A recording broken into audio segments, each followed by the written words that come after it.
ಬೆಂಗಳೂರಿನಲ್ಲಿ ಕಾವೇರಿ ನೀರು ಕಲುಷಿತವಾಗ್ತಾ ಇದೆ. ಖಾಸಗಿ ಕಂಪನಿ ಪೈಪ್ಲೈನ್ ಕಾಮಗಾರಿಯ ಎಡವಟ್ಟಿನಿಂದಾಗಿ ನೀರು ಕಲುಷಿತಗೊಳ್ಳುತ್ತಾ ಇದೆ. ಯಲಹಂಕ ಬಳಿಯ ದೊಡ್ಡಬೆಟ್ಟಹಳ್ಳಿಯಲ್ಲಿ ಎಡವಟ್ಟು. ಕಾಮಗಾರಿಯ ವೇಳೆ ಕಾವೇರಿ ಪೈಪ್ಲೈನ್ ಡ್ಯಾಮೇಜ್ ಆಗಿದೆ. ಸಂಪ್ ವಾಟರ್ ಟ್ಯಾಂಕ್ಗಳಲ್ಲಿ ಕಲುಷಿತ ನೀರು ಬರ್ತಾ ಇದೆ.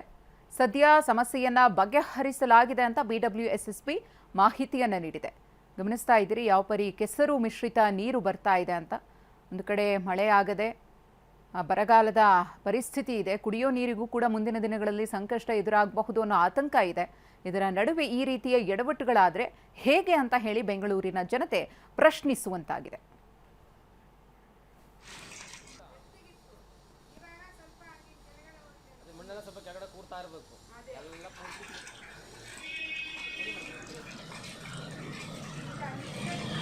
ಈ ಕುರಿತು ಮತ್ತಷ್ಟು ಮಾಹಿತಿಯನ್ನು ಕೊಡೋದಕ್ಕೆ ನಮ್ಮ ಪ್ರತಿನಿಧಿ ಲಕ್ಷ್ಮೀ ನರಸಿಂಹ ಇದೀಗ ನೇರ ಸಂಪರ್ಕದಲ್ಲಿದ್ದಾರೆ. ಲಕ್ಷ್ಮೀ ನರಸಿಂಹ, ಈ ರೀತಿಯ ಎಡವಟ್ಟುಗಳಾದರೆ ಹೇಗೆ ಅಂತ ಹೇಳಿ, ಈಗಾಗಲೇ ಕುಡಿಯೋ ನೀರಿಗೆ ಸಮಸ್ಯೆ ಎದುರಾಗ್ತಾ ಇದೆ ಅಂತ ಹೇಳಿ ಎಲ್ಲ ಅಲರ್ಟ್ ಮೆಸೇಜ್ಗಳನ್ನು ಕೊಡ್ತಾ ಇದ್ದಾರೆ.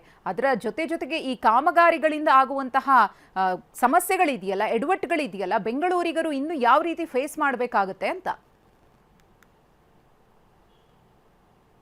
ಮಧುಶ್ರೀ, ಬೆಂಗಳೂರಿನಲ್ಲಿ ಈಗಾಗಲೇ ಜಲಕ್ಷಾಮದ ಭೀತಿ ಎದುರಾಗಿದೆ. ಇದರ ಮಧ್ಯೆ ಜಲಮಂಡಳಿ ಪೂರೈಕೆ ಮಾಡತಕ್ಕಂಥ ಕಾವೇರಿ ನೀರು ಕಲುಷಿತ ಆಗಿರ್ತಕ್ಕಂಥ ಒಂದು ಘಟನೆ ಬೆಂಗಳೂರು ಉತ್ತರ ನಗರ ಪಾಲಿಕೆ ಅಟ್ಟೂರು ವಾರ್ಡ್ನ ದೊಡ್ಡಬೆಟ್ಟಹಳ್ಳಿ ಮತ್ತು BH ಲೇಔಟ್ ಸುತ್ತಮುತ್ತ ಆಗಿರ್ತಕ್ಕಂಥದ್ದು. ನನಗೆ ಒಂದು ಮನೆ ಹತ್ರ ಇದ್ದೀನಿ. ಈ ಒಂದು ಮನೆಗೂ ಕೂಡ ಜಲಮಂಡಳಿ ಕಾವೇರಿ ನೀರನ್ನು ಪೂರೈಕೆ ಮಾಡ್ತಾ ಇದ್ದು. ಎಡಭಾಗದಲ್ಲಿ ಗಮನಿಸಿದ್ರೆ ಗೊತ್ತಾಗುತ್ತೆ, ಜಲಮಂಡಳಿಯ ನೀರಿನ ಮೀಟರ್ ಕೂಡ ಇದೆ. ಜಲಮಂಡಳಿ ಕನೆಕ್ಷನ್ ತಗೊಂಡವರು 1 ವರ್ಷ ಆಯಿತು. ಸೊ ಇದುವರೆಗೂ ಈ ರೀತಿ ಸಮಸ್ಯೆ ಕಾಣಿಸ್ಕೊಂಡಿರಲ್ಲ. ಬಟ್ ನಿನ್ನೆ ಮತ್ತು ಕಳೆದ 2-3 ದಿನಗಳಿಂದ ಈ ಒಂದು ಕಾವೇರಿ ನೀರು ಕಲುಷಿತ ಆಗಿದೆ, ಸೊ ಮಣ್ಣು ಮಿಶ್ರಿತ ಆಗಿದೆ ಅಂತಕ್ಕಂಥ ಒಂದು ಆರೋಪಗಳು ಕೇಳಿ ಬಂದಿತ್ತು. ಸೊ ಇಲ್ಲೂ ಕೂಡ ಅದು ಗೊತ್ತಾಗ್ತಾ ಇದೆ. ನೀವೇನು ನೋಡ್ತಾ ಇದ್ರೆ ಈ ಒಂದು ಬಕೆಟ್ ಇರ್ತಕ್ಕಂಥ ನೀರು ಕಾವೇರಿ ನೀರು ಅಂತ ಗೊತ್ತಾಗ್ತಾ ಇರೋದು. ಸ್ಥಳೀಯರು ಕೂಡ ಅದೇ ಮಾಹಿತಿ ಕೊಡ್ತಾ ಇದ್ದೀನಿ.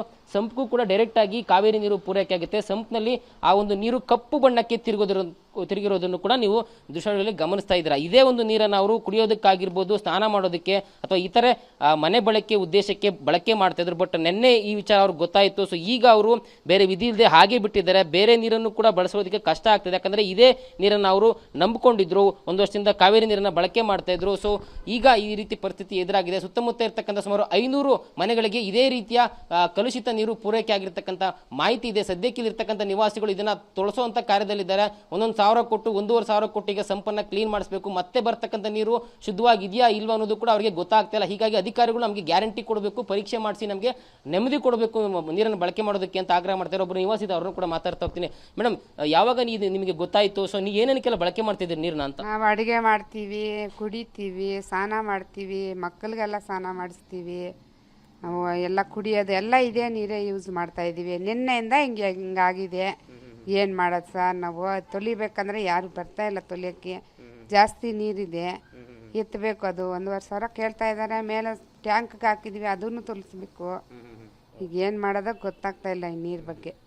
ಒಟ್ಟಲ್ಲಿ GKVK ಸಮೀಪ ಏನು ಗೇಲ್ ಕಾಮಗಾರಿ ಆಗ್ತಾ ಇತ್ತು, ಸೊ ಆ ಕಾಮಗಾರಿ ಎಡವಟ್ಟಿಂದ ಕಾವೇರಿ ಪೈಪ್ಲೈನ್ಗೆ ಡ್ಯಾಮೇಜ್ ಆಗಿ ಈ ರೀತಿಯ ಕಾವೇರಿ ನೀರು ಕಲುಷಿತ ಆಗಿರ್ತಕ್ಕಂಥದ್ದು ಗೊತ್ತಾಗ್ತದೆ. ಇನ್ನಾದರೂ ಕೂಡ ಜಲಮಂಡಳಿ ಅಧಿಕಾರಿಗಳು ಸ್ಥಳಕ್ಕೆ ಧಾವಿಸಿ ನೀರಿನ ಗುಣಮಟ್ಟವನ್ನು ಪರೀಕ್ಷೆ ಮಾಡಿ ಅವರಿಗೆ ನೆಮ್ಮದಿ ಕೊಡ್ತಕ್ಕಂಥ ಕೆಲಸವನ್ನ ಮಾಡಬೇಕಿದೆ. ಮಧುಶ್ರೀ, ಧನ್ಯವಾದ ತಮ್ಮ ಮಾಹಿತಿಗಾಗಿ ಲಕ್ಷ್ಮೀ ನರಸಿಂಹ.